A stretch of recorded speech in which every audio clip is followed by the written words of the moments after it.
El episodio que estás por escuchar tiene escenas de violencia física, sexual y psicológica a la que fueron sometidos los y las secuestradas en los centros clandestinos de detención. Te recomendamos discreción.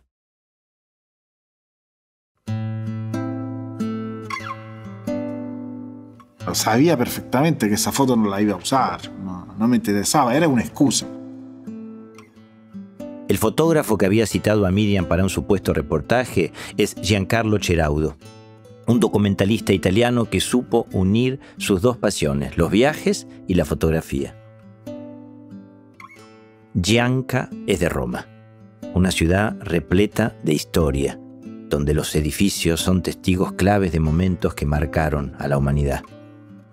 Entonces yo de niño pasaba enfrente del Coliseo y yo me imaginaba que el Coliseo había visto 2000 años de historia, había visto los antiguos romanos, el medioevo. Entonces le daba, entre comillas, un alma a una piedra. Esta piedra iba a vivir mucho más que yo, o sea, esta se va a quedar acá y yo voy a morir. La relación de Giancarlo con la historia no se queda solo en el alma de los objetos y la esencia de los lugares. Desde muy joven, Gianca se interesó por el fascismo que azotó a su país a mediados del siglo XX. Si algo le irritaba, era saber que los crímenes de aquellos años quedaron impunes, que nunca se hizo justicia. Entonces los objetos, los lugares, lo veía como testigos.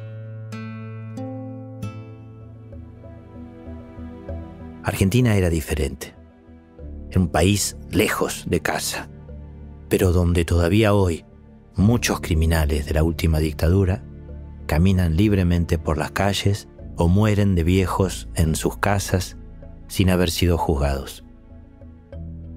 Gianca es ese primo italiano que tienen muchísimas familias argentinas, como la mía, y que por supuesto siente una fuerte unión con el país. Gianca ya conocía algunas ciudades de Argentina, pero decidió viajar a Buenos Aires nuevamente a principios de los años 2000. El Tano quería explorar las piedras que fueron testigos de la última dictadura militar, los centros clandestinos de detención y los objetos que ahí permanecían. Yo quería entrar o sí en el Olimpo. El Olimpo era un centro de detención que Giancarlo conoció por una película de los 90 que se llama Garage Olimpo. Una película en la que actúa Enrique Piñeiro y en la que en algún momento me invitaron también a participar. Garage Olimpo se convirtió en el punto de partida de interés de Giancarlo por la dictadura en la Argentina, y si algo lo caracteriza es que cuando tiene una idea en la cabeza es muy difícil persuadirlo de otra cosa. El Olimpo estuvo en funcionamiento solo 6 meses, pero se estima que entre 500 y 700 personas estuvieron ahí detenidas. Hasta ahora solo hay registro de 50 sobrevivientes. Como muchos centros clandestinos de detención, el Olimpo fue recuperado y declarado sitio histórico y espacio para la memoria. Y cuando yo entré, en una parte vi una heladera de los años 70. Y entonces le dije, pero estaba tirada ahí. Le dije, ¿la abrieron? Le dije, no. La heladera que llamó su atención era una heladera que estaba en desuso, vieja, totalmente abandonada. Pero él la abrió como quien abre un tesoro. Y ahí salieron algún diario viejo y sobre todo salió un afiche con la explicación del motor de una Ford Falcon. Ford Falcon. En la Argentina de los años 70, ver un auto de este modelo por la calle te generaba terror. Era el automóvil favorito de los militares para secuestrar. En un Ford Falcon secuestraron a Miriam. Lo primero que pensó Giancarlo fue: ¿cómo nadie había abierto esa heladera vieja? En vez de afiches con manuales de motor, podrían haber encontrado documentos importantes, planillas con nombres de desaparecidos, nombres de represores, algo que ayudara a romper el ciclo de impunidad. Gianca lo tiene muy claro desde chico. Los objetos son testigos de la historia, son pequeños tesoros que construyen la memoria y que con un poquito de suerte pueden aportar a que se haga justicia. Si esa heladera abandonada, aparentemente insignificante, aún tenía cosas por revelar, entonces los aviones que se usaron para los vuelos de la muerte también podrían revelar pistas importantes. Empecé a preguntar así a la gente y todos me decían ¿por qué? ¿Qué sirve buscar los aviones? Completamente convencido de que conseguir los aviones era el primer paso para dar con los pilotos asesinos, Gianca buscó ayuda. Necesito encontrar a alguien que me pueda ayudar desde adentro, alguien que fue testigo, que vivió en carne propia de esta historia, porque me falta esa parte. Giancarlo le contó sus planes a Joe Goldman, un periodista norteamericano con un extenso trabajo sobre la última dictadura militar en Argentina. Goldman, sin pensarlo dos veces, le dijo quién era ese alguien que podría ayudarlo. Me parece que tenés que conocer a Miriam Lewin, es una mujer muy buena periodista, también sobreviviente y testigo. Así que Miriam era perfecta para mí.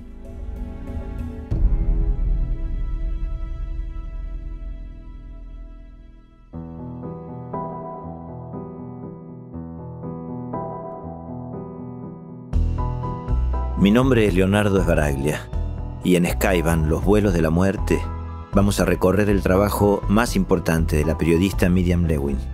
Una investigación que llevó ante la justicia a los responsables de uno de los secretos más oscuros de la Argentina. Los vuelos de la muerte de la última dictadura militar. Episodio 2. Miriam y Giancarlo.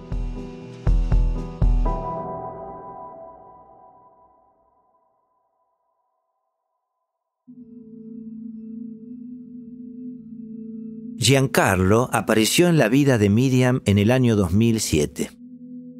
Ella ya era una periodista muy reconocida de investigación en Radio Nacional y en la televisión abierta. Su carrera estaba en ascenso y sus reportajes eran un referente en todo el país. Pero yo estaba atravesando un periodo bastante duro emocionalmente. Miriam tenía el corazón roto. Un viejo amor del pasado reapareció en su vida después de que ella se divorció del padre de sus hijos. Este intento de empezar una nueva relación con este amor recuperado se trunca cuando este amor me deja por una chica más joven. Esto fue muy traumático para mí. Entonces necesitaba un poco de distracción, necesitaba ocupar mi tiempo en otra cosa. Justo en ese momento aparece Giancarlo. La llama y le propone fotografiarla para un artículo extranjero. Miriam estaba acostumbrada a esto, no era la primera vez que alguien le pedía entrevistarla por ser una sobreviviente de la última dictadura. Así que ella aceptó. Pero lo que Miriam ni siquiera sospechaba era que detrás de ese llamado había otra intención. La de una propuesta que cambiaría su vida. Lo cita en un bar sobre la avenida 9 de Julio, una de las avenidas más anchas del mundo, en la que circulan decenas de miles de personas todos los días entre pizzerías, bares y oficinas. Sin darme cuenta, esa mañana me había puesto una campera de cordero fluorescente, naranja, y creo que unos jeans o un pantalón negro, pero estaba muy despeinada, llevaba el pelo bastante corto, con rulos, y me lo había alborotado el viento mientras cruzaba la calle. Miriam no estaba preparada para un retrato, pero ya era tarde para cancelar la cita. Y entró al bar sabiendo que citaría al fotógrafo en alguna otra ocasión.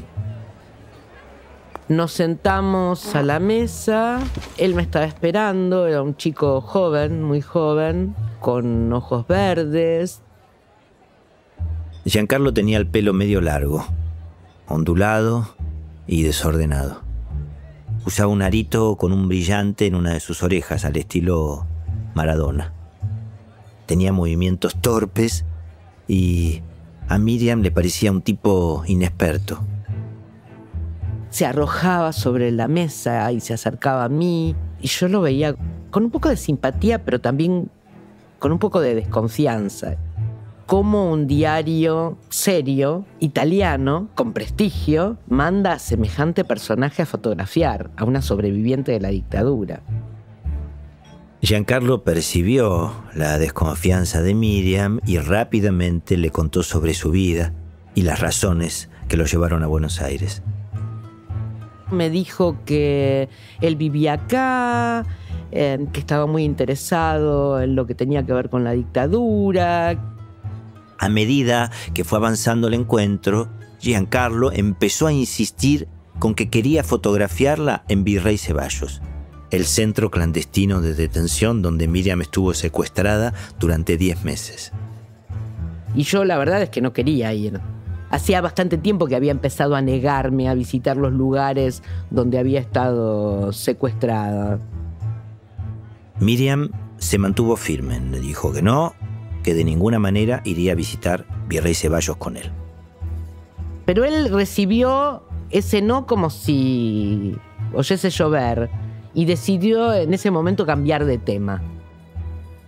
Giancarlo no logró convencerla del retrato y aún no le había revelado sus verdaderas intenciones. Así que apostó por ser más directo, por hacerle una pregunta incómoda, difícil. Me dijo, ¿cómo puede ser que ustedes los argentinos les presten tan poca atención a las cosas? La verdad es que pensé en ese momento, pobre chico, no habla bien el español todavía, pero estaba equivocada. Para mí era ponerle un mosquito a ver cómo reaccionaba. Entonces se me acercó con esa forma que tenía de abalanzarse sobre la mesa y me dice, ¿pero pensaste en buscar los aviones que llevaron a los prisioneros a los vuelos de la muerte? ¿Tenés idea de dónde pueden estar? Y ahí me mató, me quedé callada. No, la verdad que no tengo ni idea, le dije, pero de todos modos, ¿para qué puede servir? Y ahí, sin que se le moviera un músculo, me dijo, o sea, estos son culpables, estos son parte de la máquina de genocidio, de muerte. Yo quería saber si le hacía ruido. Y de ahí, si le hacía ruido, me podía ayudar. Era un poco una jugada. En ese momento Giancarlo logró de alguna manera plantar una incógnita gigante en la cabeza de Miriam. Si conseguían dar con los aviones de los vuelos de la muerte, entonces quizás existía la posibilidad también de encontrar a los pilotos asesinos. Miriam pensó unos segundos en silencio, pero Giancarlo se adelantó. Sacó de su mochila un libro y lo puso sobre la mesa. Me dijo que era un libro de Adolfo Silingo. Adolfo Silingo es el mismo represor y ex militar que escuchamos confesar en el episodio anterior. En total desaparecieron a través de este sistema 4.400 personas.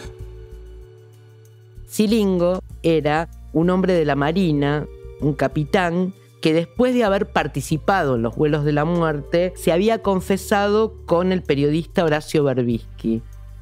Él evidentemente tenía, digamos, la necesidad de contar cosas que no había contado nunca.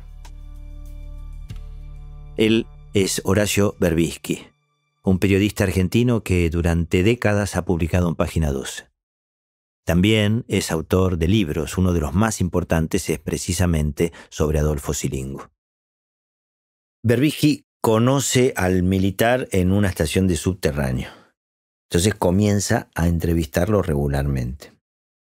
Al poco tiempo, el periodista se convierte en una especie de confesor de Silingo. Contó que él había participado en 2 vuelos, que él había asesinado a 30 personas y que vivía con el recuerdo obsesionante de ese episodio. La gran novedad del testimonio de Silingo es que uno de los asesinos contó lo ocurrido en primera persona. Hasta ese momento los militares negaban lo que habían hecho, mientras que las víctimas y sus familiares denunciaban las desapariciones.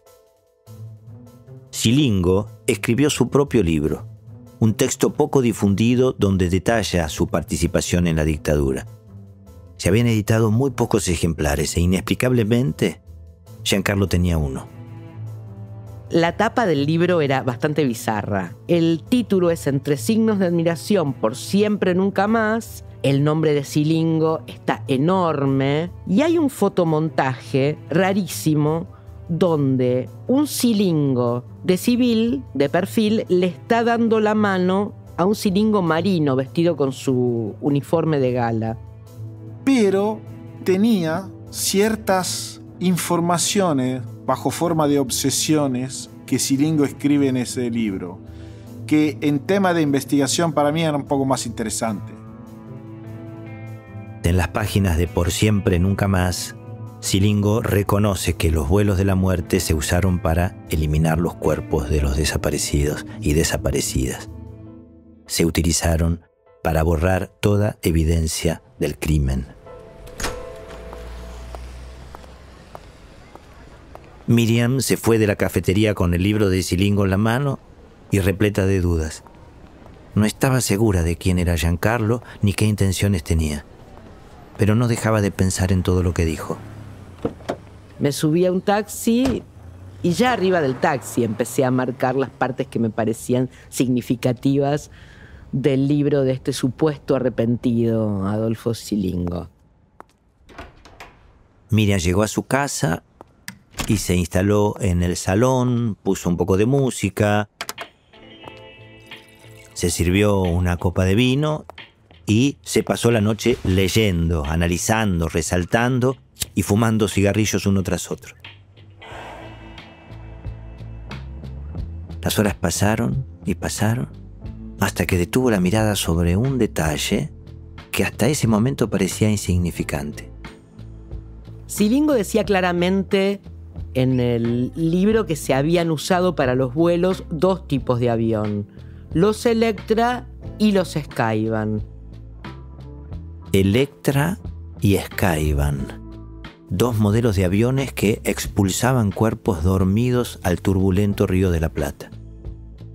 Esa información estaba ahí, en el libro, como esperando ser descubierta por alguien.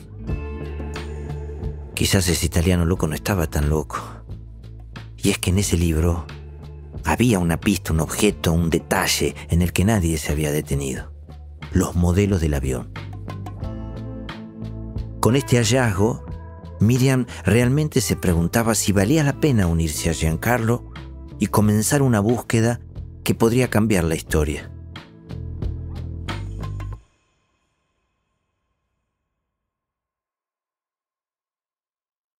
Miriam Lewin era perfecta para ayudar a Giancarlo a encontrar los Electra y los Skyvan. En parte por su vasta experiencia como periodista de investigación, pero sobre todo porque ella es sobreviviente y testigo de esas atrocidades de la última dictadura.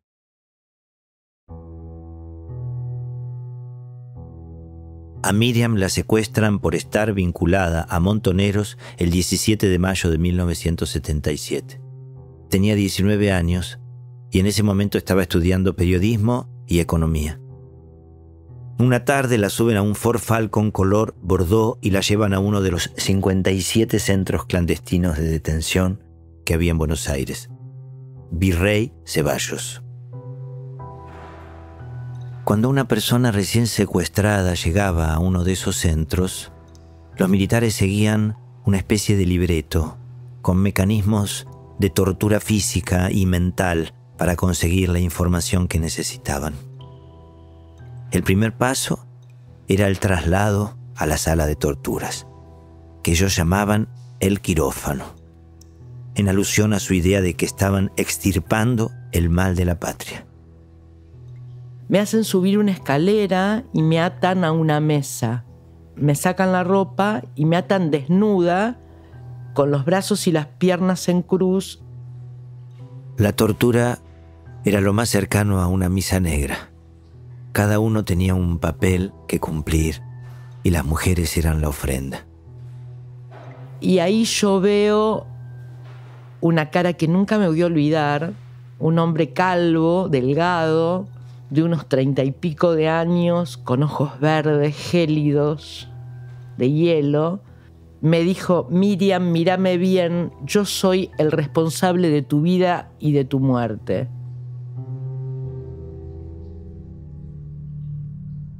Jamás va a olvidar esa voz, ese acento y mucho menos esa cara. Pero sabe que no tendrá manera de hacerlo responsable, porque no conoce su nombre. Los represores se comunicaban entre ellos con apodos para que las víctimas nunca pudieran identificarlos. La violencia sexual era parte del manual para las mujeres secuestradas y Miriam no estuvo exenta de ella. En la sala de tortura, 10 hombres la violentaban diciendo obscenidades sobre su cuerpo. Uno me hablaba al oído y me acariciaba el pelo y me tomaba la mano, y los otros me insultaban: montonera, hija de puta, guerrillera, ¿cuántos abortos te hiciste? ¿Con cuántos tipos te acostaste? ¿En cuántas orgías estuviste? Era una cosa muy enloquecedora, porque mientras uno me tranquilizaba, el otro me gritaba, el otro me manoseaba, y vi que uno se había bajado los pantalones y me acercaba el pene a mi vagina y decía: te vamos a pasar uno por uno, hija de puta. Yo me sentía vulnerada y pensaba que eso era lo que me tocaba por ser mujer. Estaba en cierta forma resignada. Los militares se valían de las formas más brutales para ejercer poder sobre el cuerpo de las mujeres. La violencia sexual fue una de ellas. La desnudez, el manoseo, el acoso, el abuso y la violación son delitos sexuales de acuerdo a organismos internacionales. Todos esos abusos se vivieron en los centros clandestinos de detención en Argentina. Pero las agresiones sexuales no eran el último paso del manual del terror que seguían los represores para torturar. Una vez que las detenidas y detenidos estaban aterrorizados y moralmente destruidos, los represores continuaban con lo que el ejército llamó el submarino seco. Empezaron con una bolsa de plástico, me la ponían en la cara hasta que me asfixiaba y después la soltaban. Yo paradójicamente pensaba: no me van a matar ahora, porque lo que quieren es sacarme información. Y después de gritos e insultos, los militares procedieron con el siguiente paso de su libreto. La picana eléctrica hace un chirrido insoportable. Genera terror, porque el dolor, además acentuado porque te salpican con agua y utilizan zonas para aplicártela que son zonas húmedas, es decir, los ojos, las encías, la vagina, los pezones. Te arqueás de manera insoportable con el pasaje de la corriente eléctrica y no podés pensar. Yo sentí que me salía de mi cuerpo y que estaba suspendida mirando la escena desde afuera en una esquina del cielo raso de la habitación. Miriam sabía qué querían de ella. Querían que cantara. Querían que les diera información de sus compañeros de militancia. En su mente repetía: no me van a matar ahora. No me van a matar así. Su lógica era calmarse y tratar de contener la respiración.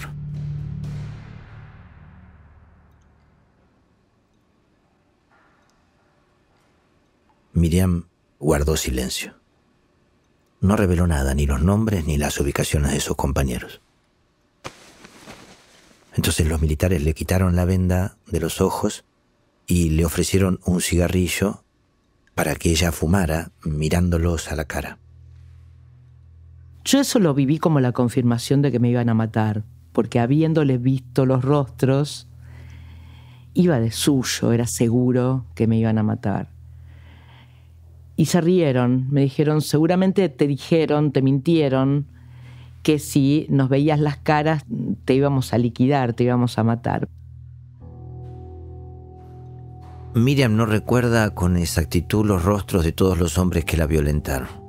Eran demasiados y ella estaba en shock.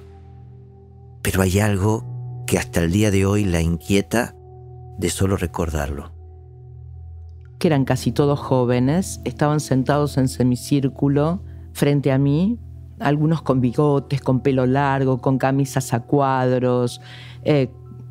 Los cigarrillos que me habían convidado eran exactamente los cigarrillos que fumábamos los militantes, cigarrillos negros, de marca particulares.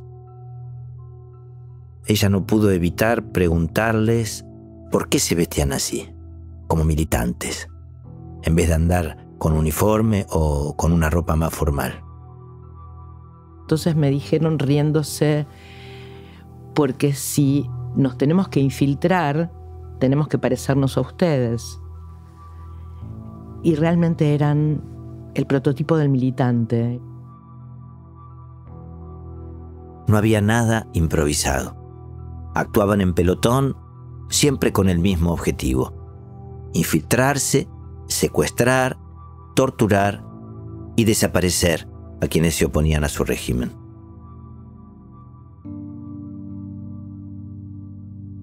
Las mujeres sufríamos por ser mujeres, y por ser mujeres que nos habíamos apartado del rol que ellos querían que tuviéramos, ¿no? Este rol de mujer sumisa, este rol de novia dedicada. Ellos siempre decían que a nosotras nos habían calentado la cabeza, como si nosotros hubiéramos empezado a militar en política no por un ideal, sino porque algún varón nos arrastró de las narices. En los 80, cuando empezaron los juicios a la junta militar, los delitos sexuales no eran considerados delitos de lesa humanidad.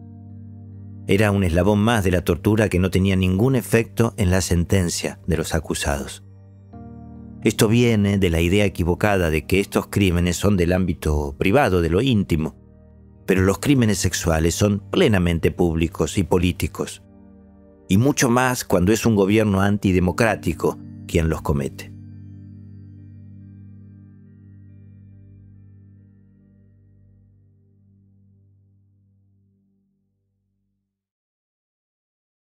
La tortura era el eje sobre el que giraba la vida en el campo de concentración. Era el mecanismo para sacar información. Algunos daban los nombres o la ubicación de sus compañeros buscando salvarse. Este era el infierno del que los montoneros y otros militantes se querían librar con la pastilla de cianuro. Yo me atrevería a decir que escuchar cómo torturan a otra persona, escuchar sus gritos, sus llantos, sus súplicas, es todavía más doloroso que sentir la propia tortura.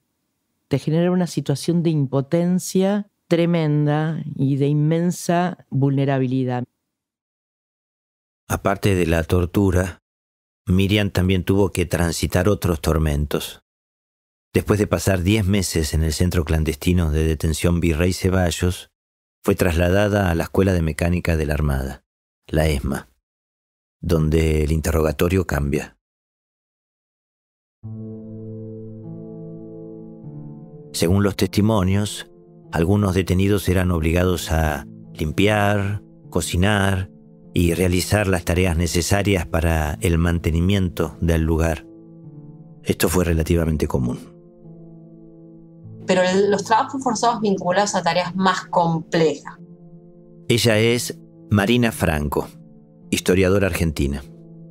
Como por ejemplo, informes políticos, falsificación de documentos, informes de prensa, etcétera, que tiene otra envergadura, se dieron en muy pocos lugares y básicamente se dieron en el lugar más paradigmático de todos, que es la ESMA. Este lugar estaba comandado por el almirante Emilio Macera, uno de los 3 líderes de la Junta Militar del gobierno. Controlar ese centro clandestino era clave para su proyecto político. Macera quería convertirse en presidente de la Argentina. Para lograrlo, dentro de la ESMA, se trabajó la campaña política del comandante de la Armada con mano de obra esclava.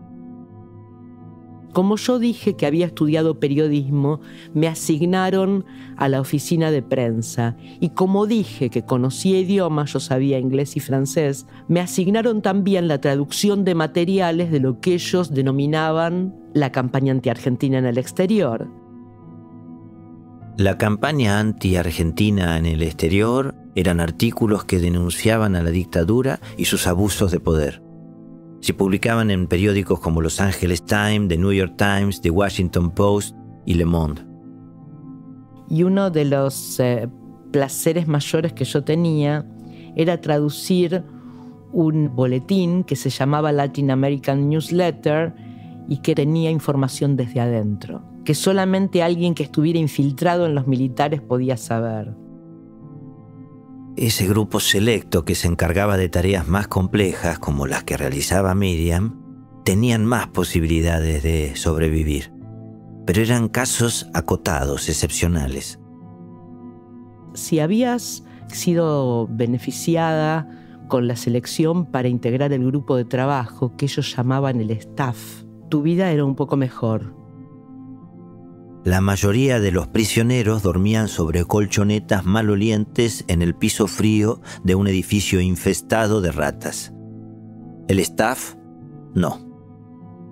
Nosotros teníamos acceso a una cama, con un colchón, con sábanas, algunas de las cuales tenían impresa la insignia de la Armada. Y así se iba estableciendo la rutina. En las mañanas, quienes tenían obligaciones se reportaban en sus puestos de trabajo. Nuestra rutina entonces no era muy diferente de la de cualquier oficina.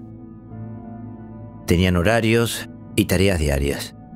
Sin embargo, en esta oficina torturaban, robaban niños y cometían crímenes sexuales.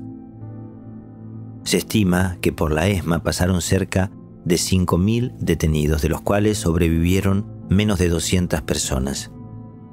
Una de ellas es Miriam. Lo que sucedió en este campo de concentración ha sido juzgado en varios intentos por conseguir justicia. Hasta ahora, las megacausas de la ESMA tienen un total de 59 condenas por más de 800 víctimas. Todas las condenas fueron gracias al testimonio vivo de las personas que, como Miriam, pudieron contar lo que les sucedió y pudieron reconocer a los represores en los juicios orales. La justicia es un proceso largo, con sus accidentes, sus demoras, y mientras sí se avanza con algunas causas, también se abren nuevas puertas que nos llevan a la verdad. Quisieron ocultar todas estas historias de horror, pero aún hoy día se siguen destapando y destapando acusaciones, culpables y atrocidades.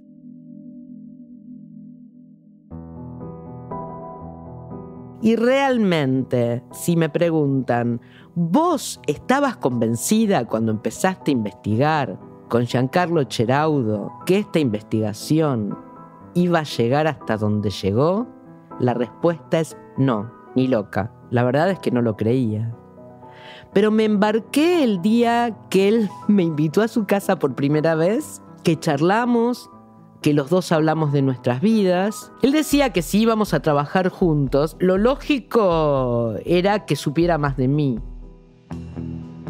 En el próximo episodio de Skyban, los vuelos de la muerte.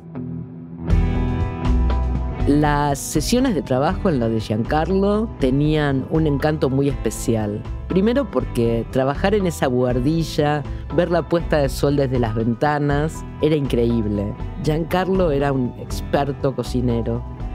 Hacía unas pastas que tenían un sabor paradisíaco. Y de ahí nada, empieza todo el camino, hecho también de mucha cena, pasta, comida, encuentros.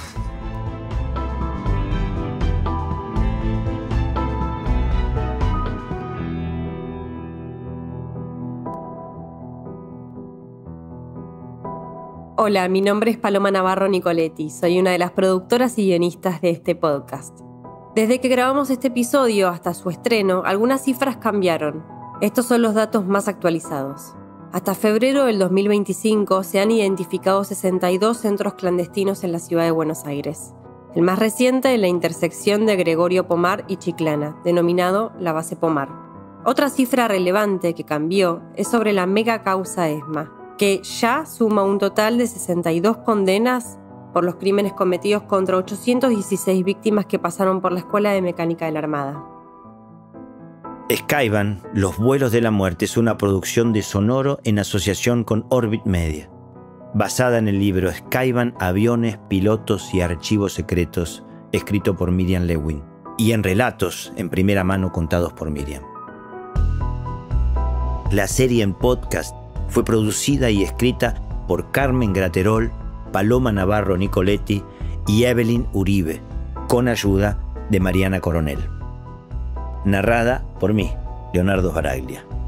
La edición es de Rodrigo Crespo y Yasmín Romero. El fact-check es de Sara Mota. La ingeniería y el diseño sonoro estuvieron a cargo de Manuel Parra. La música original es de Nicolás Paguela. Las grabaciones se hicieron en los estudios de Radio en Casa y Pomeranec, en Buenos Aires. La producción ejecutiva es de Joshua Weinstein, Camila Victoriano, Yasmín Romero y Steve Fishman.